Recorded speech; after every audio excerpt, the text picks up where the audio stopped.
So hey guys, welcome back to our channel, that is BSc Pass Khatri. The topic which we are discussing today is of class 10 history, chapter number 5 print culture and the modern world. इस particular chapter के अंदर हम समझेंगे कि किस तरीके से print जो है वो दुनिया के अंदर आया, अर्लीस्ट प्रिंटिंग कैसे होती थी, उस प्रिंटिंग के बाद में प्रिंटिंग प्रेस तक का पूरा सफ़र और किस तरीके से अलग अलग कंट्रीज पे प्रिंटिंग का इम्पैक्ट पड़ा, तो वो सब कुछ इस चैप्टर में समझेंगे। तो सबसे पहले जो अर्लीस्ट टाइप ऑफ प्रिंटिंग की जो शुरुआत हुई वो हुई थी चाइना में, जापान में, कोरिया में, जो कि थी कौन सी टाइप की, वुड प्रेस प्रिंटिंग।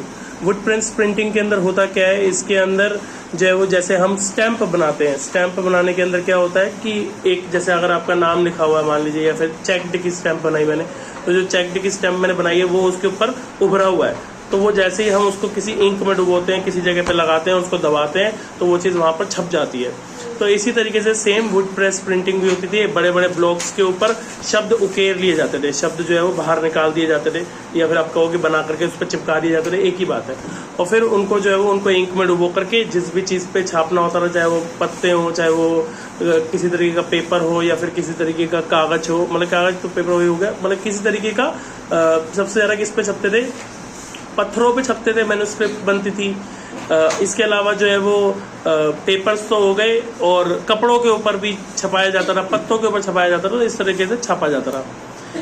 इसके अलावा सबसे ज़्यादा जो टेक्स्ट बुक बिकना शुरू हुई, ठीक है, स्टार्टिंग में, वो किसकी थी, वो सिविल सर्विसेज एग्जामिनेशन की। आज भी सबसे ज़्यादा वही बिकती हैं, ठीक है ना। तो सिविल सर्विस एग्जामिनेशन की जो बुक्स होती हैं सबसे पहले वही बिकनी शुरू हुई। मर्चेंट्स इन प्रिंटेड बुक्स को, प्रिंटेड मटेरियल्स को डे टू डे लाइफ में बहुत ज़्यादा यूज़ किया करते थे। शंघाई जो है वो हब बन गया न्यू प्रिंट कल्चर का, मतलब जैसे जैसे प्रिंट कल्चर बढ़ा, प्रिंटिंग प्रेस लगने लगी, तो सबसे ज़्यादा शंघाई में लगने लगी। इसके अलावा बुद्धिस्ट जो मिशनरीज थे, उन्होंने ये हैंड प्रेस टेक्नोलॉजी की शुरुआत करी थी जापान के अंदर अराउंड 768 टू 770 AD के अंदर। और जो सबसे पुरानी बुक हमारे पास में प्रिंटेड बुक अवेलेबल है वो है डायमंड सूत्र, जो कि वही 868 के अंदर बनाई गई थी। प्रिंट कम टू यूरोप, ठीक है, तो अब ये प्रिंट यूरोप में कैसे आया और क्या हुआ, तो 11वीं सेंचुरी के अंदर चाइनीज पेपर यूरोप पहुंचा थ्रू सिल्क रूट, ठीक है, सिल्क रूट पढ़ाया था मैंने, ठीक है। तो सिल्क रूट से होते हुए चाइना का जो पेपर था, चाइना में पेपर इन्वेंट हुआ, और वो पेपर जो है वो सिल्क रूट के जरिए कहाँ पहुंच गया, यूरोप के अंदर। फिर 1295 के अंदर मार्को पोलो ने जो है वो क्या किया, उसने वुड ब्लॉक प्रिंटिंग की टेक्नोलॉजी जो है वो मतलब कि इटली लेके आया वो, ठीक है। तो वुड ब्लॉक प्रिंटिंग की टेक्नोलॉजी अभी मैंने बात करी थी कि वहां पर इन्वेंट हुई थी, ठीक है, जापान के अंदर। तो वो जो है वो 1295 के अंदर जो है वो इटली में आई। उसके बाद में बुक्स की जो डिमांड थी वो बढ़ती चली जा रही थी मार्केट के अंदर, तो उसके लिए स्किल्ड हैंड राइटर्स की जरूरत पड़ती थी। पहले के टाइम पे क्या होता था कि अगर कोई हैंड राइटर है, मतलब कि जो हाथ से अच्छा साफ लिख सकता है, कैलीग्राफी लिख सकता है, साफ साफ अच्छे अक्षर लिख सकता है, तो उसको हायर किया जाता था बुक्स को लिखने के लिए। उसका पूरा दिन काम ही लिखने का होता था, ठीक है, तो इस तरीके से उसको लिखा जाता था। इसके अलावा फिर जो प्रोडक्शन थी हैंड रिटन मैन्युस्क्रिप्ट की, लेकिन वो सेटिस्फाई नहीं कर सकती थी, जो डिमांड इंक्रीज होती चली जा रही थी बुक्स के लिए। अब आप कितने मर्जी हाथ से लिखते रहो, आखिर इतने सारे लोगों की डिमांड थोड़ी पूरी हो पाएगी, ठीक है। तो इसीलिए जो मैन्युस्क्रिप्ट हाथ से लिखे जाते थे उनसे डिमांड पूरी नहीं हो पा रही थी। अब बढ़ते हैं जोहानस गुटेनबर्ग के बारे में, द पर्सन जिसने प्रिंटिंग प्रेस की आविष्कार किया, प्रिंटिंग प्रेस की शुरुआत करी। तो जोहानस गुटेनबर्ग जो है वो एक मर्चेंट का बेटा था, ठीक है, और वो एक एग्रीकल्चरल एस्टेट में ही मतलब कि वहां पर जो है वो बड़ा हुआ।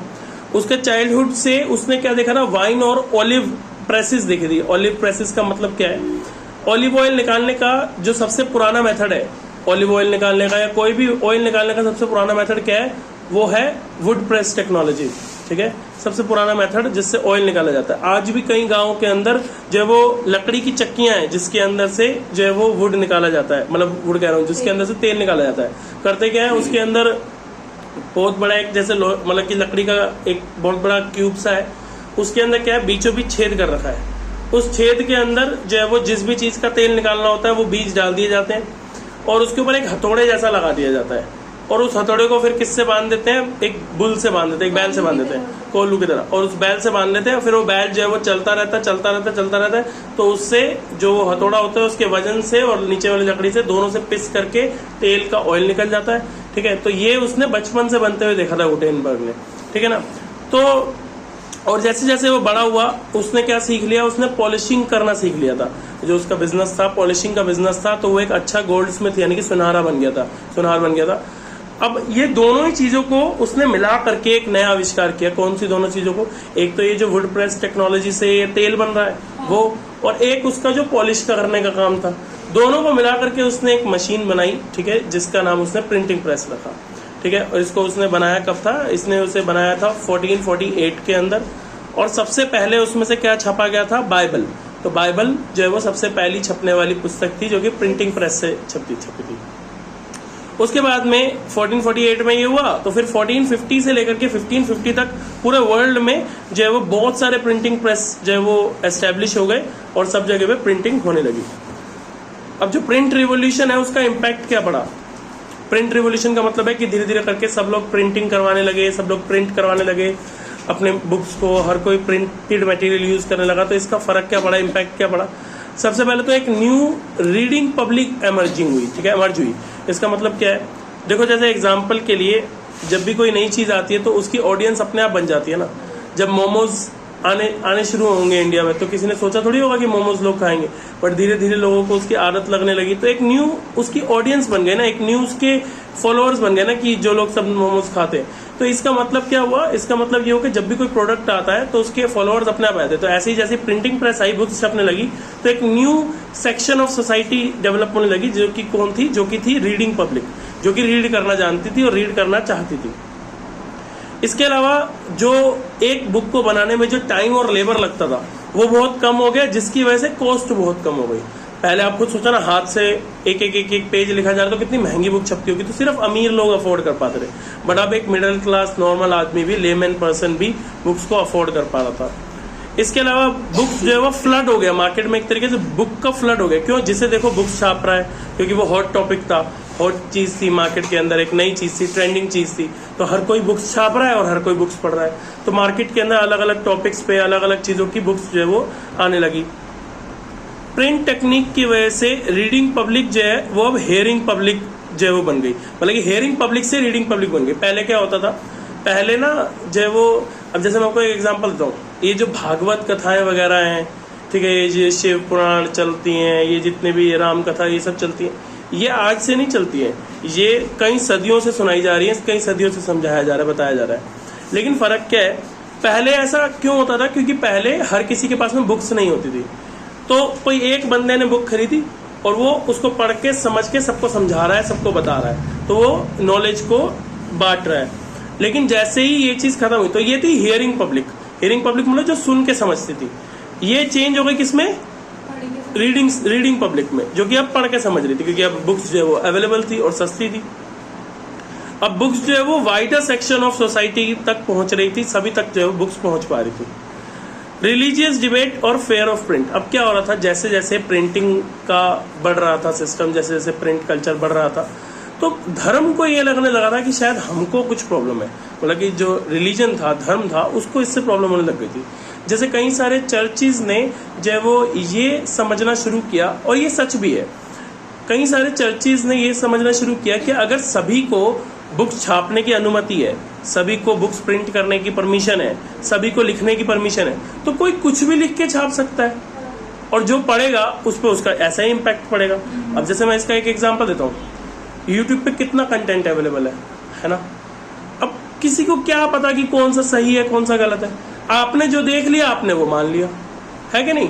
तो इसी तरीके से जैसे आज के टाइम पे ये नया एक चैलेंज है, ठीक है, तो आज के टाइम पे यूट्यूब इसके लिए क्या करता है? तो यूट्यूब की एक पॉलिसी है जिसमें वो चेक करते हैं कि कौन सी वीडियो गलत है या जिसमें मिस इन्फॉर्मेशन दे रखी है, उनको वो अपने प्लेटफॉर्म से हटाते हैं, उनको बैन कर देते हैं। इसी तरीके से उस टाइम पे चर्चेज ने कुछ लिस्ट ऑफ बुक्स बनाई कि इन बुक्स को बैन करा जाएगा, और वो लिस्ट बढ़ती चली गई कि जिसके अंदर धर्म के खिलाफ कुछ लिखा हुआ था या कुछ ऐसा लिखा हुआ था जो कि लोगों को नहीं पढ़ना चाहिए, जो कि पब्लिक के लिए अच्छा नहीं है, जो कि बच्चों के लिए अच्छा नहीं है, तो उन सभी बुक्स को बैन कर दिया गया। इसके अलावा जो है वो मतलब कि बहुत सारे जो चर्चेस थे उनको ये भी फेयर था कि भाई ये जो बुक्स हैं वो कहीं धर्म के खिलाफ ना कर दे लोगों को, मतलब कहीं लोगों को एथिस्ट ना बना दे। एथिस्ट समझते हो ना, नास्तिक, कि लोगों को कहीं नास्तिक ना बना दे, ठीक है, तो ये भी उनके मन में डर था। फिर अब रीडिंग मैनिया कैसे चला? रीडिंग मैनिया का मतलब है कि एक मतलब मैनिया किसको बोलते हैं? तो मैनिया बोलते हैं कि जो चीज का एक तरीके से सर पे चढ़ के बोले, जो चीज एकदम से छा जाए किसी जगह, उसको मैनिया बोलते हैं। तो रीडिंग मैनिया से मतलब है कि फिर एक ऐसा टाइम आया कि रीडिंग का चलन ही चल गया, जिसको देखो पढ़ रहा है, जिसको देखो पढ़ रहा है। तो चर्चिज ने क्या किया? चर्चिज ने अपनी इस प्रॉब्लम को देखते हुए कि यार धर्म का प्रसार ना खत्म हो जाए, रिलीजन ना खत्म हो जाए, इस सब प्रॉब्लम को देखते हुए चर्चिज ने अपने खुद के स्कूल्स खोल लिए। ठीक है, तो चर्चिज ने अपने खुद के स्कूल खोल लिए विलेजेस के अंदर, जहां पे वो आर्टिसंस, पीजेंट्स के बच्चों को पढ़ाते थे, सिखाते थे और धर्म के बारे में सिखाते थे। तो सबसे पहले जो स्कूलों में, गुरुकुलों में पढ़ाई शुरू हुई, वो किसकी हुई? वो धर्म की पढ़ाई शुरू हुई, ताकि बच्चों को धार्मिक चीजें सिखाई जाए, बताई जाए। तो ये इतना बड़ा मतलब कि स्कूल्स में इतना ज्यादा पढ़ाया जाने लगा कि यूरोप के बहुत सारे इलाकों के अंदर लिटरेसी रेट 60 to 80% चला गया। लिटरेसी रेट समझते हो ना? मतलब कि पढ़ और लिख पाने की जो क्षमता है उसे लिटरेसी रेट बोलते हैं, उसे लिटरेट बोलते हैं। इंग्लैंड के अंदर कई पेनी चैप बुक्स बिकने लगी। ठीक है, ये चैप बुक्स क्या होती है?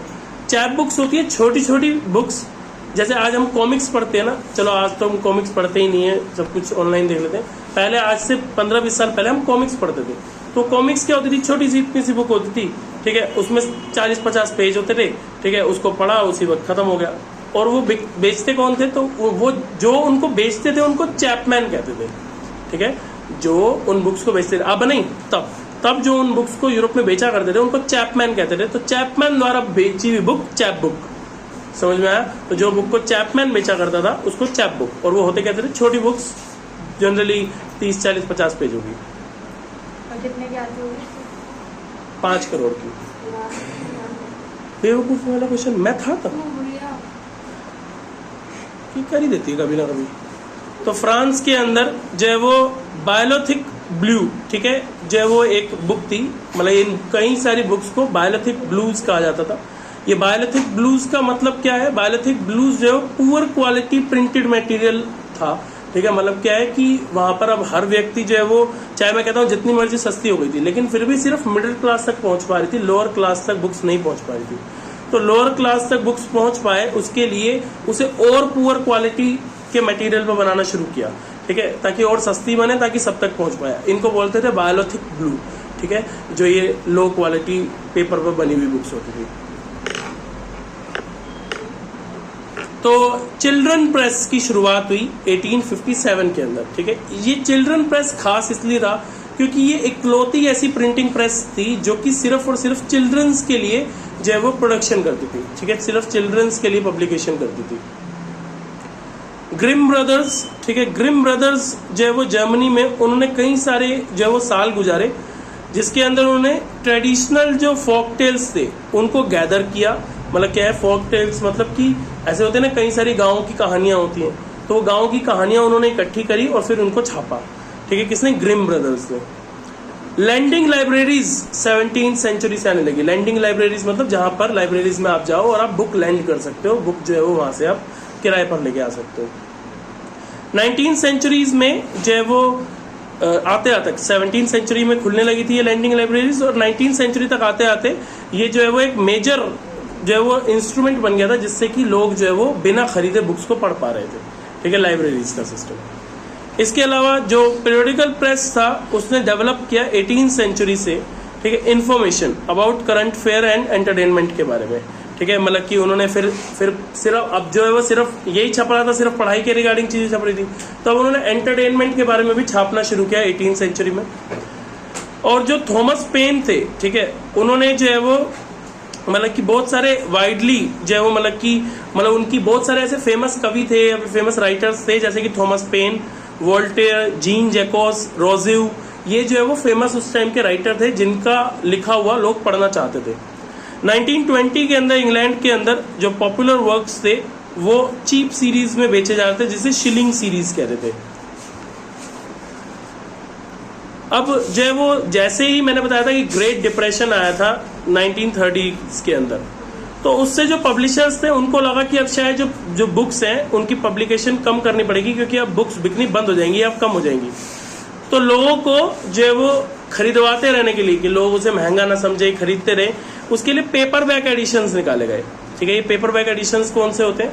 पेपर बैक एडिशंस वो होते हैं जिनके अंदर पेजेस पतले होते हैं, ठीक है, और साथ ही में कोई ज्यादा गत्ते वत्ते नहीं लगाए जाते, पीछे आगे पीछे जिल्द चढ़ाने के लिए गत्ते नहीं लगाए जाते, ताकि और सस्ता से सस्ता किया जा सके। इंडिया की बात करें तो इंडिया की बहुत ही रिच और ओल्ड ट्रेडिशन रहा है हैंड रिटन मैन्युस्क्रिप्ट्स का। ये मैन्युस्क्रिप्ट्स क्या होते थे? तो मैन्युस्क्रिप्ट्स हाथ से लिखे हुए होते थे, जो कि ज्यादातर पत्थरों पे लिखे जाते थे।